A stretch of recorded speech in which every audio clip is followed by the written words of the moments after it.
10 years ago, I opened my front door to find a baby in the rain.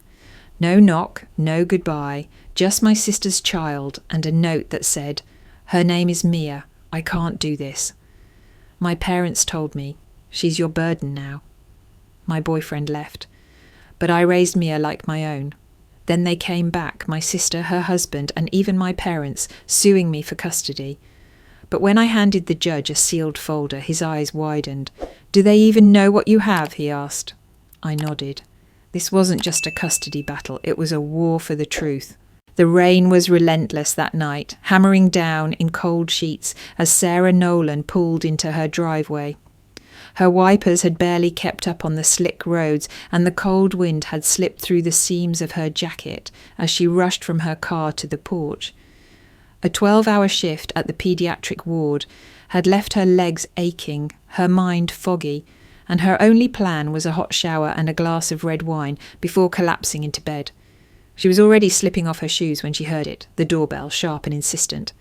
Sarah frowned. It was almost 9:45 p.m. She wasn't expecting anyone, and in her quiet suburb, visitors at that hour were rare. Maybe a neighbour? A package mix-up? She opened the door with cautious curiosity, and then everything inside her stopped. There on the welcome mat sat a baby carrier. Rain pelted the plastic shell, and a pale pink blanket had been tucked around the infant inside. Sarah froze, heart hammering, eyes struggling to make sense of what she was seeing. The baby, tiny with flushed cheeks and tufts of dark hair, slept peacefully, unaware of the storm both outside and about to begin. Her hands trembled as she knelt down. Tucked into the side of the carrier was a folded piece of paper, its edges damp from the rain. She opened it carefully. 7 words, scribbled in familiar, rushed handwriting. "Her name is Mia. I can't do this. Please take care of her." Sarah stared at the note, then back at the baby. Her heart dropped to her stomach. Mia, that name, that handwriting, it could only be from one person. Jessica, her older sister, the one who had disappeared from everyone's life the moment she found out she was pregnant, nearly 4 months ago. Sarah had tried calling, texting, even reaching out through mutual friends, but Jessica had ghosted the world, slipping into silence like smoke. And now she'd reappeared, not in person but in the form of this tiny, helpless child left on Sarah's doorstep like a package no one wanted. Sarah's voice was shaking as she pulled her phone from her bag and hit Jessica's number. It rang once, twice, straight to voicemail. "No, no, no," Sarah whispered, hitting call again. Same result. She dialed a 3rd time. Still nothing. Her fingers hovered, then moved with purpose to the next number on her list, her parents. Her mother answered on the 2nd ring. "Mum, Jessica left her baby. On my doorstep. She's here. Mia's here." There was a pause, a long, cold pause. "Are you sure it's her baby?" "Yes," Sarah snapped, tears already hot behind her eyes. "There's a note, it's her handwriting. It says her name is Mia." Another pause. Then her mother's voice turned hard. "We told Jessica not to go through with that pregnancy. She made her choice." What do you mean? She's a baby. She's your granddaughter." "She's not our problem," her father's voice chimed in, now on speaker. "She left her with you, not us. That's your burden now." Sarah's mouth went dry. "You can't be serious." "We're too old for this," her mother snapped. "We already raised our kids. We're not about to raise Jessica's mistake." Then the line went dead. Sarah stood there, stunned. The phone still pressed to her ear, the rain soaking the edges of her socks. Behind her, the baby let out a soft sigh in her sleep, as if to say she didn't need anyone else, just the woman who had opened the door. Still in shock, Sarah shut the door and stood staring at the baby now resting on her living room floor. Mia. The name already felt personal, too close to her chest. She didn't know what to do. She wasn't a mother, she was a nurse, a good one, sure, but babies came with monitors and charts, not notes scribbled in panic and left in the rain. Her hands moved on instinct. She wrapped Mia in a dry blanket, placed the carrier on the couch, and dialed the one person she thought might be able to help, Ethan. He answered on the 3rd ring. "Hey babe, everything okay?" Sarah didn't waste time. "Jessica dropped off her baby, on my doorstep. She's 3 months old maybe, her name's Mia." "What?" His voice jumped. You're serious? I need help. I don't have diapers, formula, anything. Can you go to the 24-hour market and... Wait, Sarah, slow down. You're telling me your sister dumped a baby on you and now you're just... keeping her? She's not a stray cat, Sarah snapped, her voice cracking. I can't just put her back out in the rain. You should call social services. No, not yet. She's family. Ethan was quiet for a moment. Look, I'm sorry, but this is insane. You can't just suddenly become a mom. You're overwhelmed. This isn't our life. It's not your life, Sarah said quietly. He sighed. You're emotional. Just call someone. A caseworker. I can't get involved in this. The line went dead before she could respond. Her chest tightened, but the tears didn't fall until she looked down at Mia again. The baby stirred, letting out a soft cry, hungry. Sarah felt paralysed. She didn't even know what kind of formula to buy. Still in her hospital scrubs, she bundled Mia back into the carrier, grabbed her keys and drove through the storm to the nearest 24-hour supermarket. Her brain buzzed with panic. Every aisle felt like a foreign country. Tiny clothes, shelves of formulas, a wall of diapers labelled by weight. She stared at it all, frozen. Need a hand, dear? The voice came from behind. An older woman, silver hair tucked beneath a scarf, stood with a gentle smile and a patient gaze. You look like you've just been dropped into the deep end. Sarah blinked at her, eyes full of tears. My sister left her baby. I don't know what I'm doing. The woman nodded, stepping closer. Let's start with diapers. If she's 3 months, she's probably a size 1 or 2, and you'll need formula, gentle on the tummy, just in case. Do you have bottles? Sarah shook her head. The woman gently steered her cart. We'll fix that. Together, they moved through the aisles, diapers, wipes, formula, bottles, pacifiers. The woman helped load the cart and even pushed it to checkout. My name's Joan, she said softly. You're doing something brave. Most people would have called the cops and walked away. I thought about it, Sarah admitted, voice trembling, but I couldn't. That baby's lucky, Joan said, patting her arm. So are you. It may not feel like it now, but sometimes the best things in life show up on your doorstep. Back home, Sarah set up a makeshift crib out of a laundry basket and soft towels.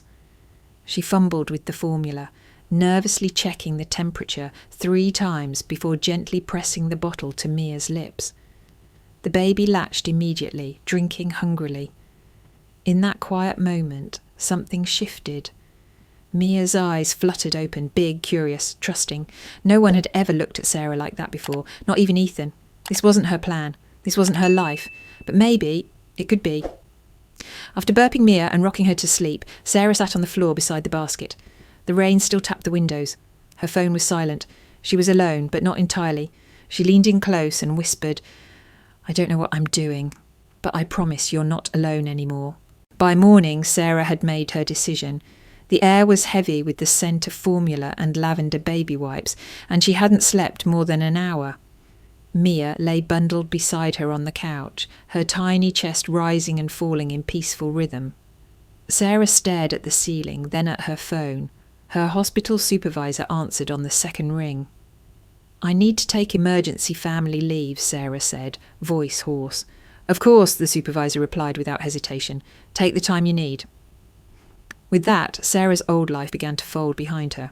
She spent the next 48 hours in a whirlwind of logistical panic, doctors, paperwork, rearranging furniture. Her 1-bedroom apartment, once perfect for late-night takeout and crashing after shifts, now felt impossibly small. The corners overflowed with diaper boxes, and the quiet that used to soothe her now only magnified every baby cry. By day 3, she signed a short-term lease on a 2-bedroom unit in an older complex closer to the paediatric clinic. It had peeling paint and a shaky heater, but it offered space, and more importantly, a room for Mia. Moving alone with a newborn was a Herculean task. Sarah strapped Mia to her chest in a wrap someone from work had dropped off and made trip after trip up the stairs, assembling cribs, stacking bottles, organising drawers by size of baby onesies. It was chaos wrapped in exhaustion, and yet at the centre of it was something strangely grounding. She barely had time to process anything until she sat down with the family court clerk to file for temporary guardianship. The woman behind the glass wore thick glasses and a flat expression. "Do you have the mother's signed consent?" "No," Sarah said, holding up the note. "She left this." The woman barely glanced at it. "Do you have proof she intended to abandon custody?" "She left her baby on my doorstep," Sarah replied. "That's the proof." The clerk sighed and handed her a packet 2 inches thick. "You'll need to complete this. Provide personal references, submit to a home inspection, fingerprinting, background check, and possibly a court-appointed evaluation. Expect delays." Sarah stared at the papers, overwhelmed. "But I'm her aunt." "Doesn't change the process." Outside the courthouse, Sarah sat in her car and cried for the first time in days. She wasn't prepared for this, financially, emotionally, legally. There were so many pieces to hold, and her hands already felt full. She called Ethan again. Maybe now, with some time to think, he'd be different. Maybe he'd understand. But when he picked up, his tone was clipped. "Sarah, I can't do this with you. I thought you'd come to your senses by now."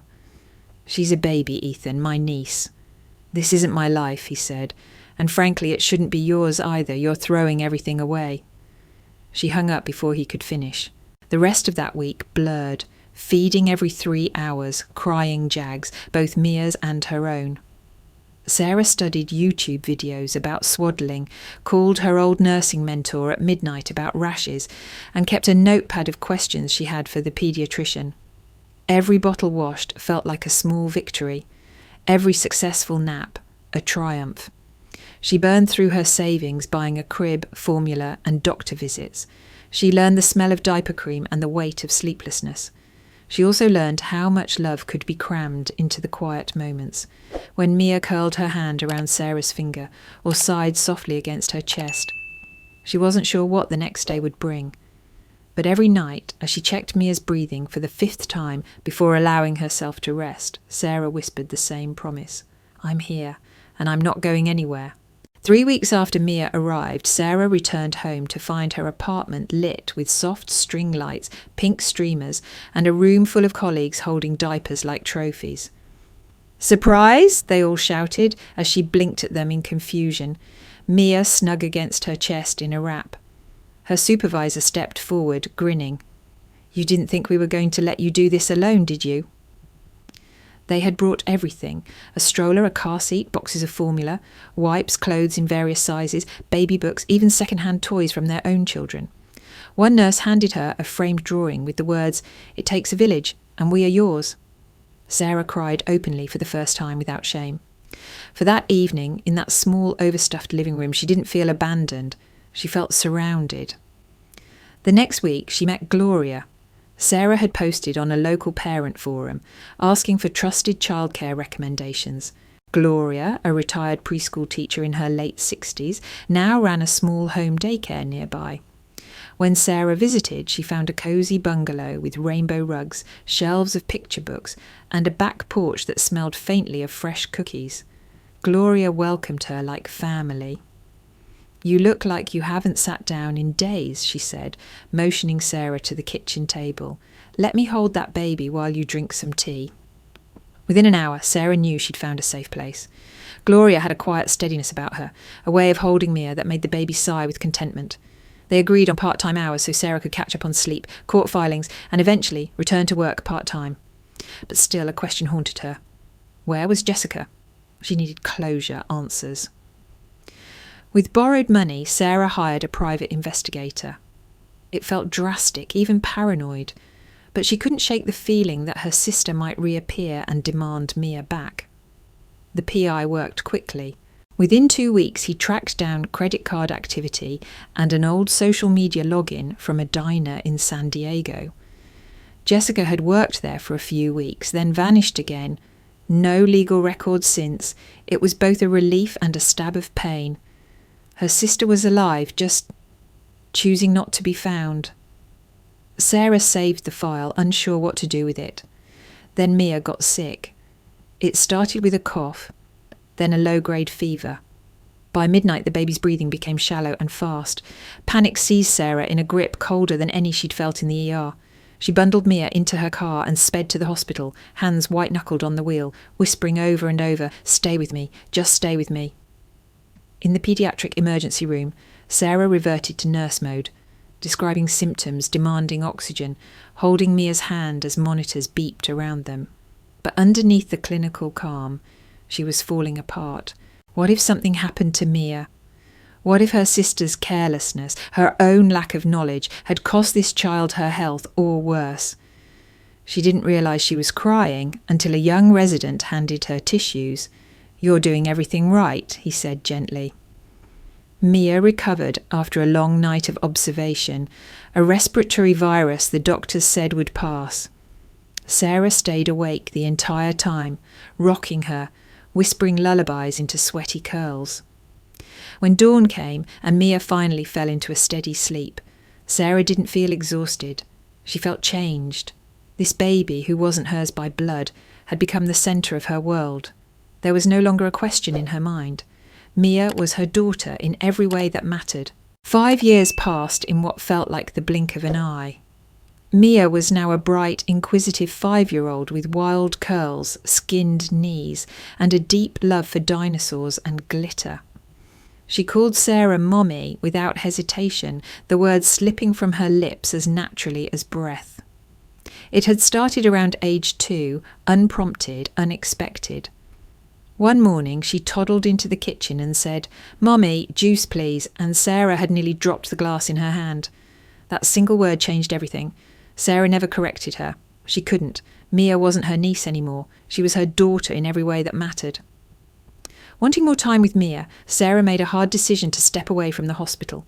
She took a position as a school nurse at a nearby elementary school. Less pay, but better hours. The job came with school holidays and summer breaks, which meant more breakfasts with heart-shaped pancakes, more afternoons building pillow forts, more bedtime stories curled up under twinkling fairy lights. Their small apartment evolved with them. Mia's room was painted soft lavender and covered in glow-in-the-dark stars. The fridge door displayed a rotating collection of crayon masterpieces. Stick figure families, dragons with princess crowns, and hearts, always hearts. Sarah's favourite was one that showed 2 people holding hands inside a giant red heart with the caption, "Me and Mummy, Heart Family." It became their term, Heart Family.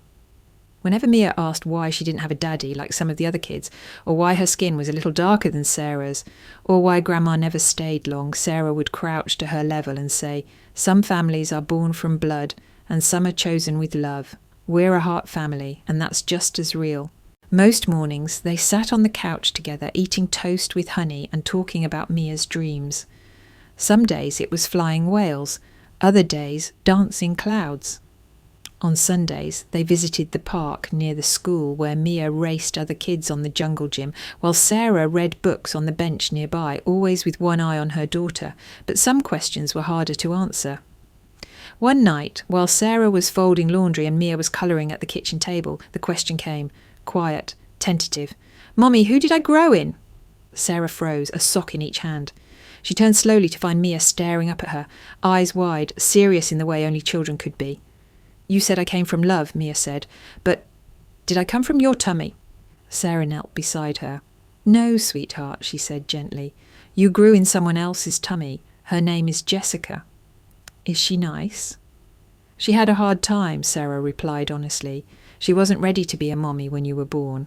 But she knew you needed someone who would love you always. That's why she brought you to me." Mia nodded slowly, taking it in like she did with news stories.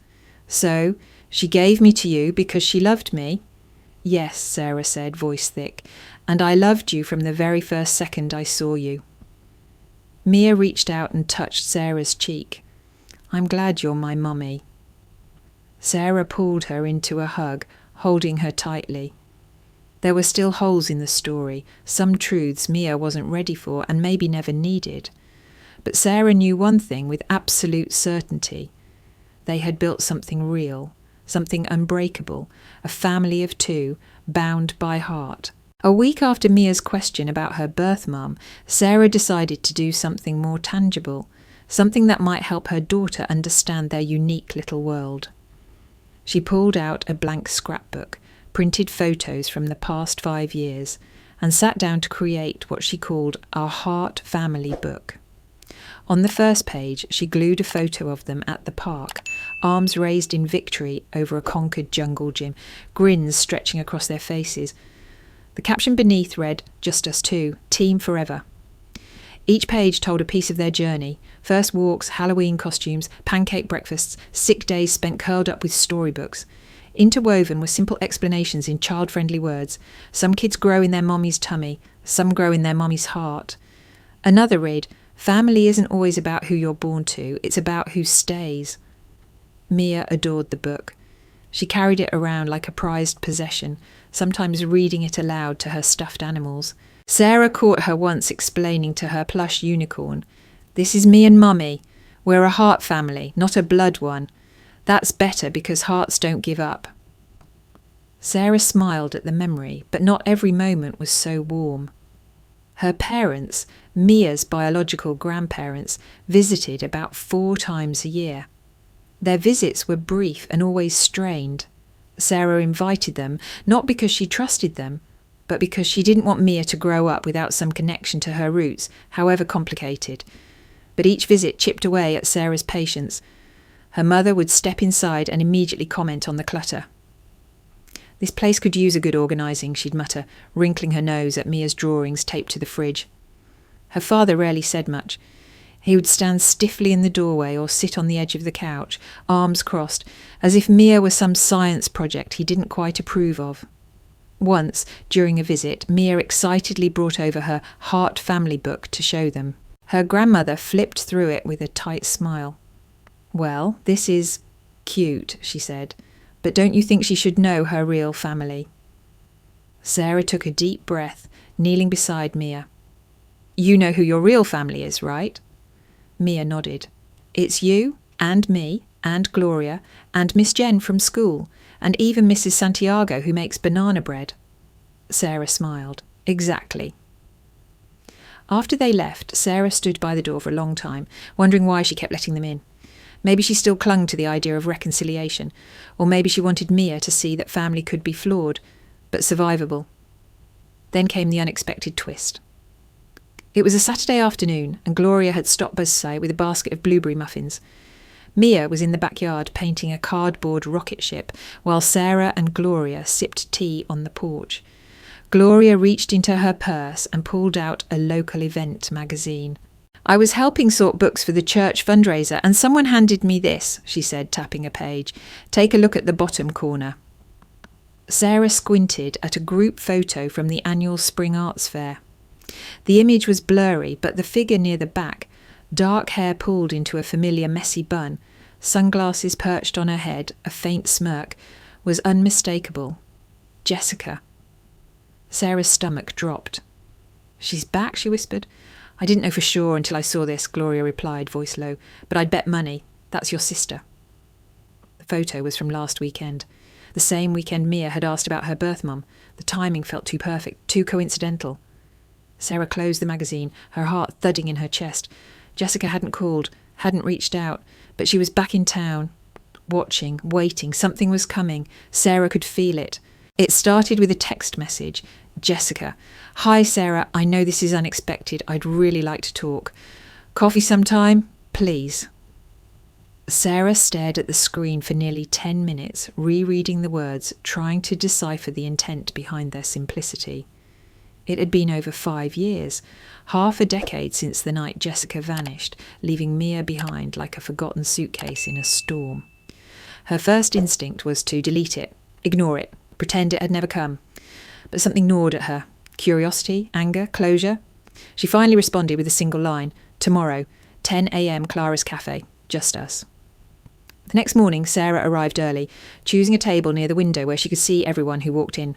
Her hands trembled slightly around her coffee cup. The town hadn't changed much in 5 years, but Sarah had. She had built a life rooted in love, not in chaos. She didn't want it upended. At exactly 10:01, Jessica walked through the door. She looked different. Not the dishevelled, frantic mess Sarah remembered, but polished.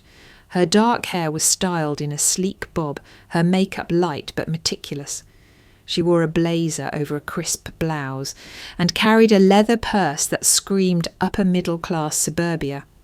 She spotted Sarah and walked over, her expression unreadable. "Hi," she said softly, sliding into the seat opposite. Sarah nodded. "Hi." They sat in silence for a beat before Jessica inhaled deeply. "You look good, strong." Sarah raised an eyebrow. "I've had to be." Jessica flinched but nodded. "I deserve that." Sarah waited. She wasn't about to make this easy. "I've been sober for almost 4 years," Jessica began. "I went into rehab 6 months after leaving Mia. I was in bad shape, Sarah.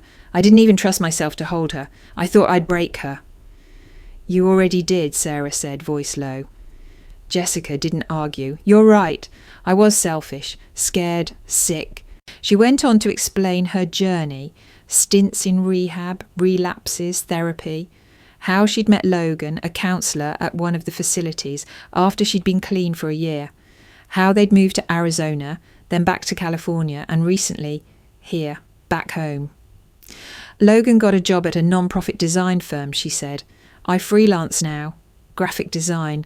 Nothing fancy, but we're doing well." "And now?" Sarah asked. Jessica hesitated.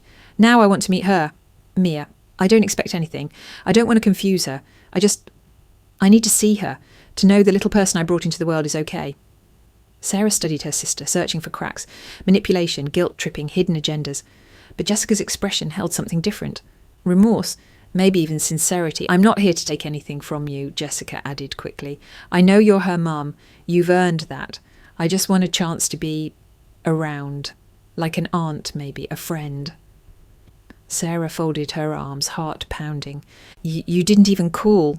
You've been back for how long?" "A few months," Jessica admitted. "I didn't want to cause problems. I wasn't sure you'd even talk to me." "You were right about that." Jessica looked down. I thought I was doing the right thing when I left her with you. You're the best person I know, Sarah. I knew you'd protect her." Silence stretched between them, heavy and unresolved. Finally, Sarah spoke. "I'll think about it. But Mia comes first. If I sense anything that feels unsafe, you're gone. Understand?" Jessica nodded, eyes misty. "Completely." Sarah stood, grabbing her coat. "I'll let you know." As she stepped out into the cool morning air, her heart ached with conflict. Mia's world was simple now, stable, safe. Did Jessica have the right to touch that? She didn't have an answer yet, but she knew this wasn't over. A week later, Sarah sat Mia down in their small living room, the Hart family book resting in her lap. "There's someone I'd like you to meet," she said gently. "Someone very special." Mia tilted her head. "Who?" "Her name is Jessica. She's the person who carried you in her tummy before you were born." Mia blinked. "My other mommy?" Sarah nodded, keeping her tone calm. "Yes, but remember, families are made in many ways. I'm your mommy now, and that's never going to change. Jessica just wants to meet you, maybe be part of your life, if you're okay with that." Mia was quiet for a moment, then whispered, "Will she try to take me away?" The question broke Sarah's heart. "No," she said firmly, wrapping Mia in her arms. "No one is taking you anywhere. You're mine. Forever. I promise." They met at the Children's Museum, a bright, bustling space where Mia could explore, touch, climb, and, if things got uncomfortable, disappear into a ball pit. Jessica arrived on time, dressed in jeans and a soft sweater, her hair in a simple ponytail. She looked more like a local mom than a ghost from the past. When Mia spotted her, she clung tightly to Sarah's hand. Jessica knelt down, her voice soft. "Hi, Mia, I'm Jessica. It's really nice to meet you." Mia peeked out from behind Sarah's leg. "Hi?" Jessica smiled but didn't reach out. "Your mummy told me how much you love space stuff. I saw they have a rocket ship upstairs. Want to show me?" Mia looked up at Sarah. "Can we?" Sarah gave a small nod. "We can all go." For the next hour, they wandered together, awkward at first, then slowly easing into a rhythm. Jessica was cautious, letting Mia lead. She asked about school, admired her astronaut drawing, laughed when Mia made a joke about Saturn's rings being donuts. But when Mia ran ahead to the planetarium display, she called out, "Mummy, look at this." Sarah turned instinctively. Jessica didn't. The smile on Jessica's face faltered just a second, barely visible, but Sarah caught it, that flash of pain. Still, Jessica recovered, forcing a bright nod. "That's so cool, Mia." Later that evening, as Sarah tucked Mia into bed, her daughter said, "She's nice, but you're still my mummy, okay?" Sarah kissed her forehead. "Always." Over the next few weeks, Jessica became a presence in their lives. She came to the park sometimes, dropped off books or colouring sets, joined them for occasional lunch dates. Sarah kept visits public, brief and controlled. She wasn't ready to trust fully, but she also didn't want to close the door completely. Mia seemed to enjoy having someone new to talk to, curious but cautious, like a child discovering a distant cousin at a family reunion. Then came the first misstep. Jessica invited Sarah and Mia over for brunch. Sarah hesitated but agreed, wanting to observe the dynamic in a new setting. Their house was modest and tastefully decorated, with framed art on the walls and a faint scent of coffee in the air. Logan greeted them warmly, if a little too rehearsed. He complimented Mia's dress, shook Sarah's hand with a politician's polish, and led them into the dining room. During the meal, everything seemed normal, until Logan excused himself and returned with a wrapped box. "Mia," he said, "we got you something." Mia's eyes lit up as she opened the package, a tablet, not a cheap toy, but a high-end name-brand device. Sarah stiffened. "Wow," Mia gasped. "It's so cool." Sarah forced a smile. "That's very generous, but—" "No strings," Logan interrupted smoothly. "Just a gift. She deserves nice things." Sarah's instincts flared. Gifts this extravagant weren't about generosity. They were leverage. Back home, Mia couldn't stop talking about the tablet. Sarah stayed up late researching how to set parental controls and how to prepare for a custody war she hoped would never come. Because deep down, she knew Logan hadn't given Mia a gift. He'd placed a piece on the board. The envelope came on a rainy Tuesday, much like the night Mia had first arrived. It was thick, cream-coloured and stamped with the seal of the county court. Sarah opened it cautiously, scanning the pages, her eyes catching on phrases that knocked the air out of her lungs. Petition for restoration of parental rights. Request for full legal custody. Filed by Jessica Morgan and Logan Reed. Her hands trembled as she flipped through the documents. Legal jargon blurred into a haze of betrayal. Claims that Jessica had recovered, was now capable of parenting, and that it was in Mia's best interest to be raised by her biological mother and stable two-parent household. Sarah dropped the papers onto the kitchen table, her breath ragged. Stable, two-parent. Where were they 10 years ago? Her heart pounded. She grabbed her phone and dialed Jessica. It went straight to voicemail. No surprise there. She called again. This time Logan answered. "Sarah," he said smoothly, "I know this is a lot, but please understand, we're doing what's best for Mia." "You mean for yourselves," she snapped. "You had brunch with us last week. You watched Mia call me Mom. And then you file this behind my back." "We didn't want to ambush you," Logan said. "But legally, this was the right step. Jessica's her mother. The courts will see that." Sarah hung up without another word. She barely noticed the tears until Mia walked into the room, eyes sleepy from her nap. "Mummy, what's wrong?" Sarah knelt, pulling her into a hug. "Nothing, baby, just some grown-up stuff." But Mia didn't miss much. She saw the papers. She saw the fear. That night after dinner, Sarah sat in stunned silence, rereading the petition for the 10th time. A memory flashed. Logan's smug smile as Mia unwrapped the tablet. The timing wasn't just convenient. It had been planned. Then her phone buzzed again. Unknown number. She hesitated, then answered. "Sarah, it's me," said a familiar voice, her mother. "I assume you've heard." Sarah's mouth went dry. "Heard what?" "About Jessica's petition. We think it's time Mia returns to her real family." Sarah blinked. "We?" Her father's voice came next. "We've been in contact with Jessica for a few years now. She's changed. Logan's good for her. They can give Mia a proper life." Sarah stood pacing. "You knew where she was for 3 years and said nothing?" Her mother sounded defensive. "We didn't want to cause tension. You lied to me, Sarah said, voice rising. You visited, judged my parenting, called Mia a burden, and all that time you were plotting this. She belongs with her mother, her father said coldly. You've done your part, Sarah, but blood matters. The call ended with no apology, no explanation, just finality. Sarah felt the ground shift beneath her feet. The betrayal wasn't just from Jessica and Logan, it had been brewing inside her own blood. Later that night, while Sarah was trying to compose herself at the kitchen table, Mia walked in, dragging her stuffed bunny by one ear. Her eyes were wide and serious. Mummy, am I going to have to live with them? Sarah turned, trying to hide the panic in her face. Why would you ask that, sweetheart? I heard Grandma on the phone, Mia said softly. She said I was going home soon. Sarah pulled her into her lap. Listen to me. This is your home. I'm your mummy. No matter what happens, I will fight for you. I promise. Mia's voice trembled. Promise with a heart? Sarah pressed their hands together, fingers interlocked over Mia's chest. Promise with a heart, she whispered. Always. The next morning, Sarah sat across from Alicia Monroe, a sharp-eyed family law attorney, whose office walls were lined with photos of children and framed verdicts. She came highly recommended by a friend at school who had gone through a nasty custody battle of her own. Alicia wasted no time. Let me be honest, biological parents have significant rights, even absent ones. But you've been Mia's sole caregiver for nearly a decade. That gives us a strong argument for continuity and emotional well-being. Sarah nodded, trying to stay composed. I won't let them take her. I don't care what it costs.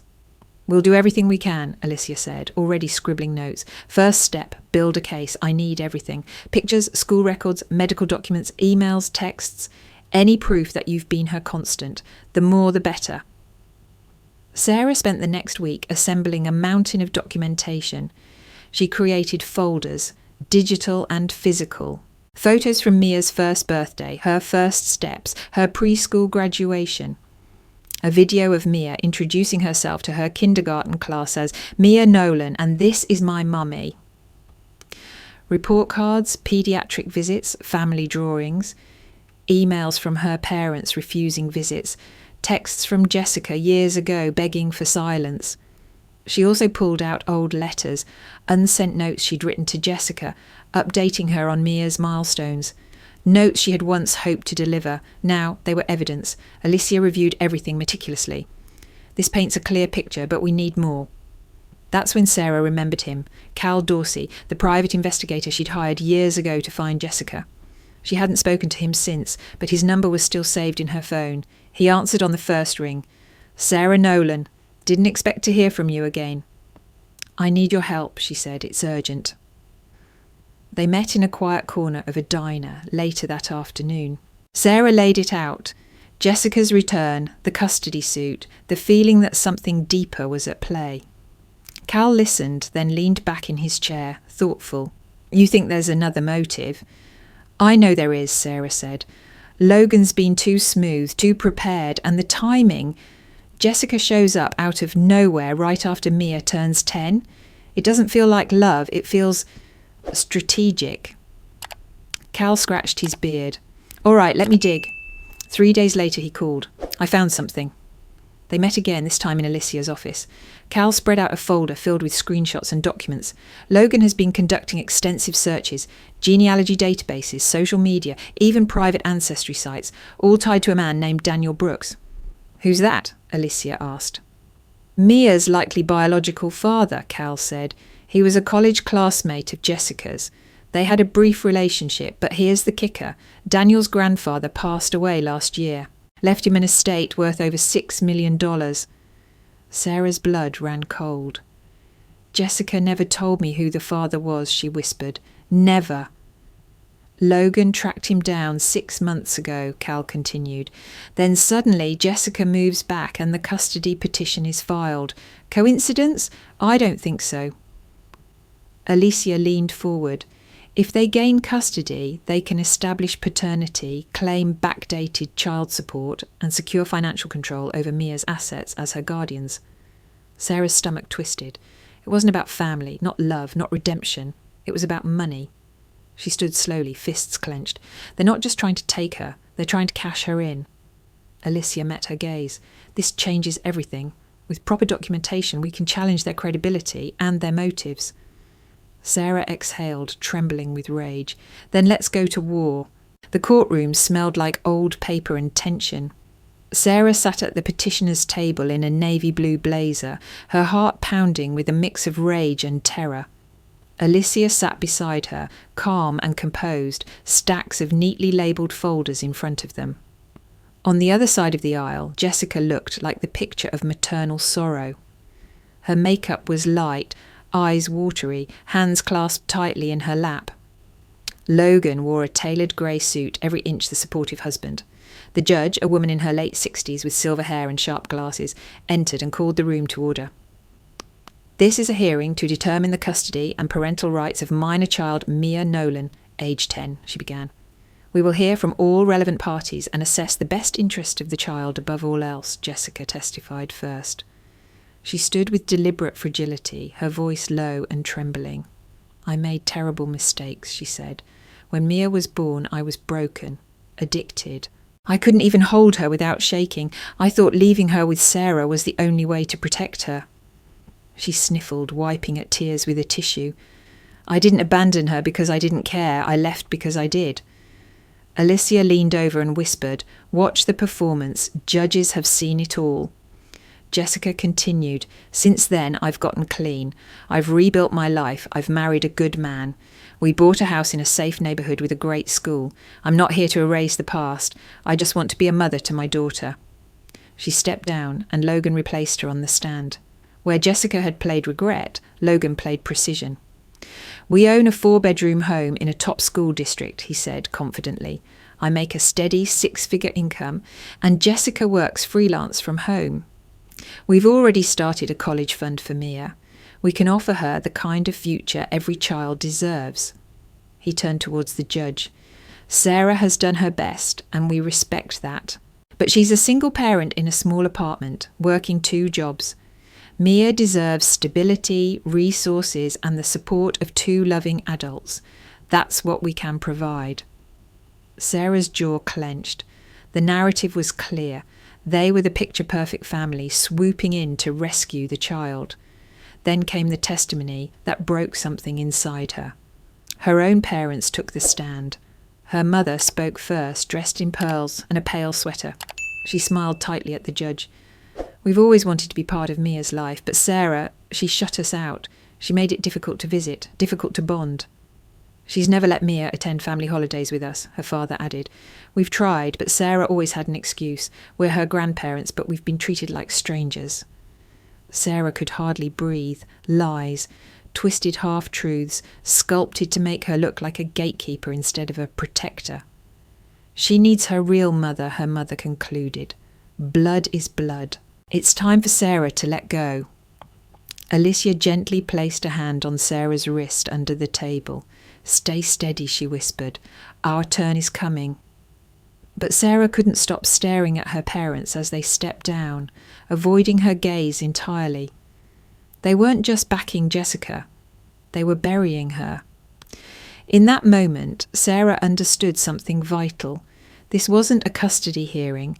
It was a coordinated campaign, a beautiful, well-packaged ambush, where even her own blood had joined the attack. When it was Sarah's turn, the courtroom shifted. The polished performance of the other side had painted her as overprotective, isolated, inadequate. But Alicia was ready. "Your Honour," she began, rising smoothly, "before Miss Nolan testifies, we request to submit a collection of visual evidence." She walked over to the clerk with a USB drive and handed the judge a transcript. These are videos recorded over the past several years. They include Mia Nolan in her home environment, interacting with Miss Nolan. They are unscripted, spontaneous, and speak directly to the strength of their bond. The judge glanced over the paperwork. "Proceed." The screen lowered in the courtroom. Lights dimmed. The first video showed a 7-year-old Mia baking cookies with Sarah, covered in flour, giggling. "Mummy, you're making the dough wrong," she laughed. Sarah, off camera, responded, I'm following your recipe, Chef Mia. The second clip was from Mia's third-grade school project, introducing her family. She held up a hand-drawn family tree that featured only Sarah at the centre, surrounded by hearts. "This is my mummy," she said proudly to the class. "Her name is Sarah Nolan. She's not my tummy mummy, she's my heart mummy. That means she chose me." When the lights returned, the courtroom was silent. The judge looked up, her expression unreadable. "Miss Monroe?" she asked. Alicia didn't miss a beat. "Your Honour, we also submit this sealed folder for review. It contains verified evidence relating to the petitioner's financial and legal history, as well as communications indicating intent that undermines their stated motivations." The judge opened the folder, flipping through the documents. Her eyes paused, then narrowed. "Do they even know what you have?" she asked Alicia.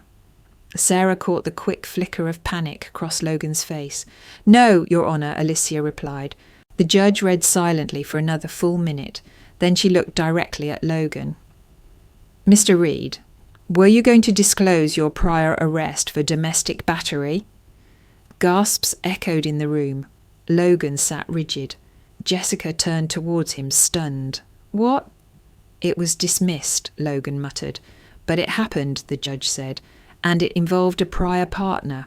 Furthermore, the sealed records indicate ongoing debt, missed loan payments, and a failed business venture. These financial issues directly contradict your claims under oath." The judge turned to Jessica. "Did you know about any of this?" Jessica's voice cracked. "No, I didn't.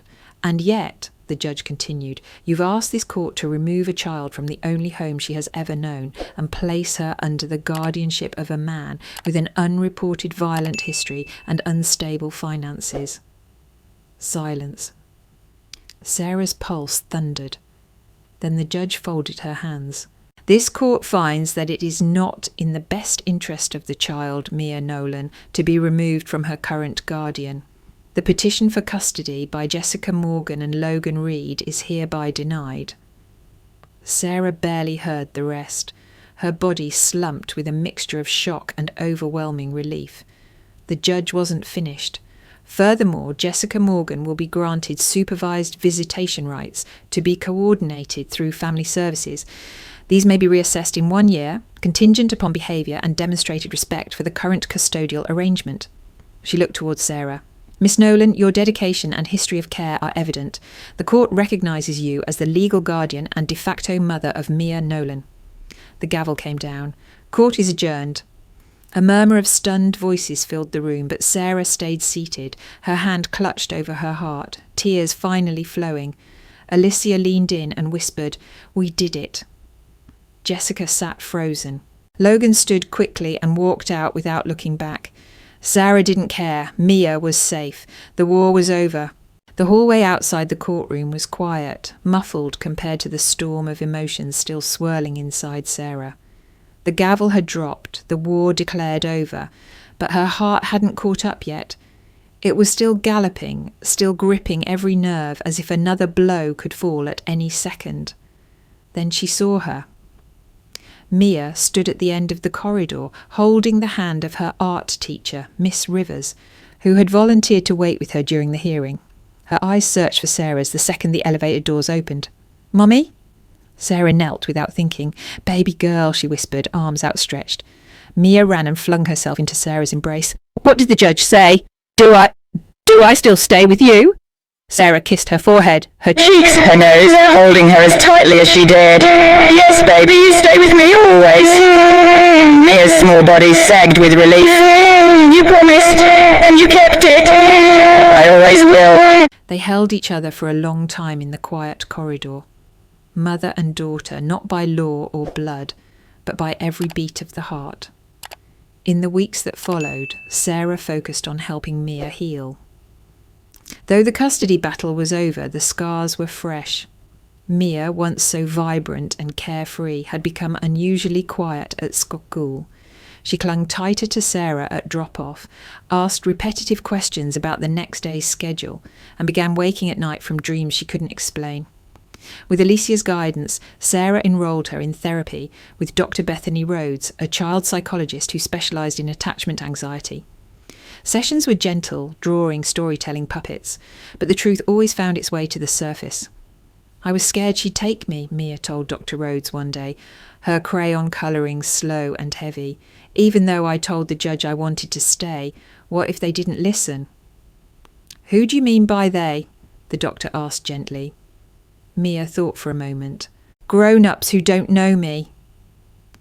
Sarah sat in the waiting room during these sessions, torn between grief and guilt.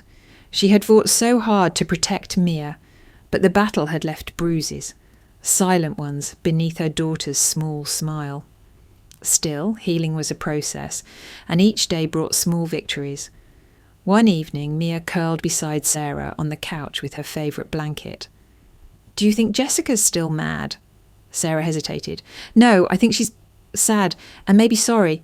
Mia nodded slowly. I don't hate her. I just don't want to go live with her. You won't, Sarah said gently. You get to decide who your family is, and I'll always be your mommy. Mia smiled then, soft and genuine. You're my chosen mommy. 2 months after the trial, Jessica showed up at Sarah's doorstep. She looked different. Again, not polished this time, but raw. No makeup, hoodie, eyes swollen as if from crying. Can we talk? She asked. Sarah stood in the doorway, unsure, then finally nodded. They sat in the kitchen, the silence between them heavy, but no longer angry, just tired. I left Logan, Jessica said quietly. Sarah blinked. What?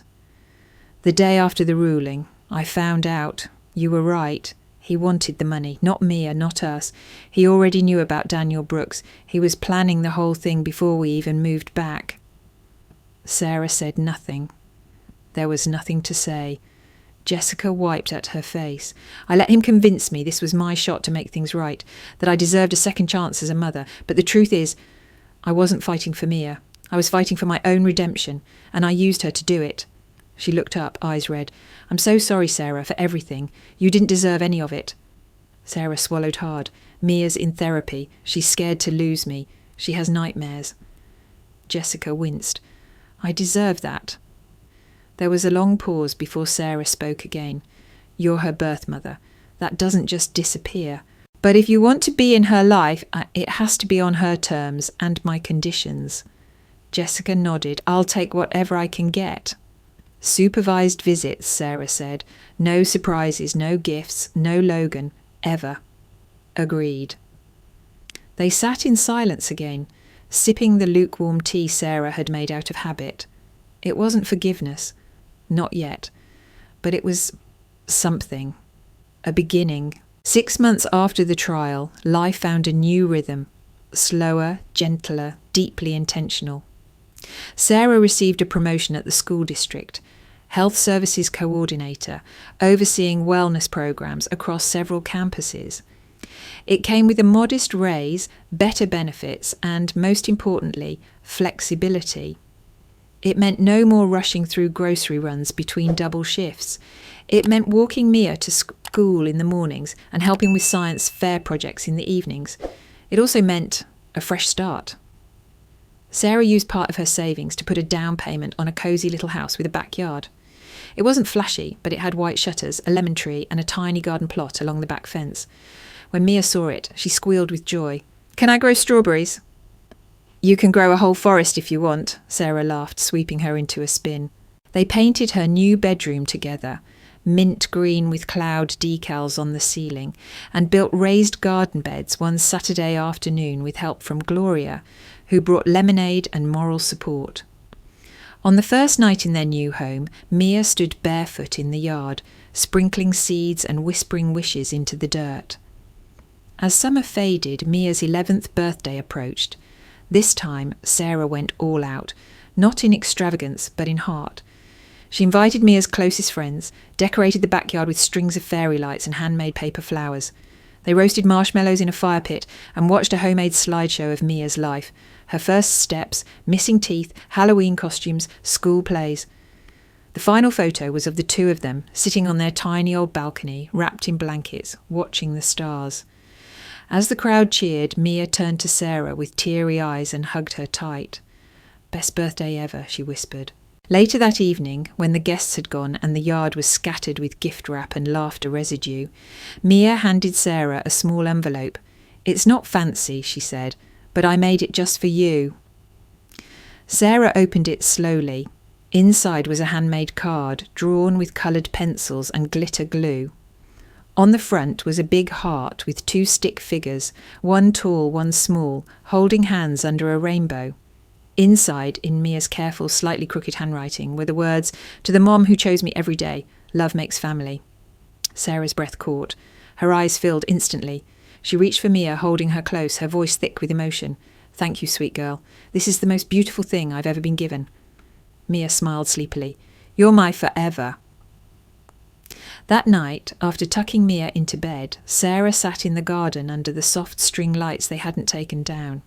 The air was cool, fragrant with lemon blossoms and new soil. She pulled the card from her pocket and read it again. "To the mom who chose me every day." For the first time in a long while, she let herself reflect. She remembered the night Jessica left Mia at her door. How lost she had felt, how terrified. She'd had no manual, no partner, no plan, just instinct and a fierce, blooming love for a child who had come into her life through heartbreak, but who had given her something greater than she'd ever imagined. She remembered the betrayals, the cold voices on the phone, Ethan walking away, her parents standing against her in court. She remembered the trial, the sealed folder, the moment the judge saw the truth, and the relief that followed like a flood after a long drought. But most of all, she remembered the moments in between. The Friday night pillow forts, the backyard treasure hunts, the late night fevers soothed with songs, the quiet moments of painting nails, braiding hair, building a life brick by brick, hug by hug. This wasn't about legal guardianship or biology or bloodlines. This was love, the deliberate kind, the chosen kind.